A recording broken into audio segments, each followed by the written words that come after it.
Agora eu lembrei dos patinhos.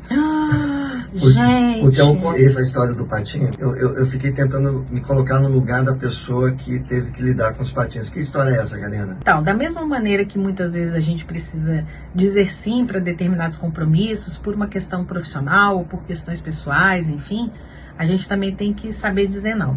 Saiu uma matéria nos as.br falando sobre a história de uma profissional de limpeza que foi desafiada através de uma prestação de serviço, ou seja, ela foi contratada para fazer uma limpeza numa determinada residência e a pessoa deixou um bilhete para ela dizendo o seguinte: para que você cumpra a sua atividade de forma muito plena e satisfatória, para que receba por essa atividade, eu espalhei 100 patinhos, 100 mini patinhos de borracha por toda a minha casa. Então eu só vou te pagar se você colocar os 100 mini patinhos nesse pote. Então o bilhete estava no pote. Ou seja, ela tinha que fazer o trabalho dela e ir caçando os patinhos. E a grande questão, Volmar, que me trouxe foi: qual é o poder da pessoa necessitando daquele trabalho, necessitando daquele dinheiro, dizer o não? Então qual foi o desfecho dessa história? Ela simplesmente disse não. Ela não conseguiu achar os 100 patinhos e ainda deixou um recado dizendo: eu fui paga para fazer a limpeza, eu não fui paga para jogar. E ali a gente vê uma clara evidência dentro dessa história, que parece absurda, do que acontece no nosso mundo corporativo.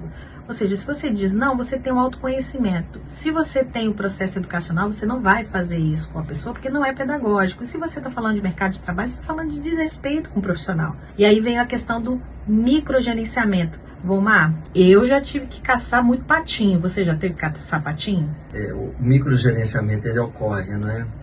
E você tem que tomar cuidado, se você é gestor, de não fazer com seus liderados. Exato. E você, às vezes, sofre isso de quem está acima de você. Então, o cuidado de quem está sofrendo é você gerenciar suas emoções. Sim. Porque, dependendo do que a pessoa está querendo microgerenciar, ou seja, o que é microgerenciar? É entrar na ação que você tem que fazer, que não é dela. Se ela está acima de você, ela tem um papel macro, ela tem um papel de coordenar líderes, né? Exato. Se ela quer fazer o operacional do que você tem que fazer, então ela deveria estar na sua posição. E aí mostra uma desconfiança, ou mostra que talvez não está satisfeito com o seu trabalho. E aí você tem que analisar: vale a pena estar com essa pessoa? Vale a pena estar nessa empresa?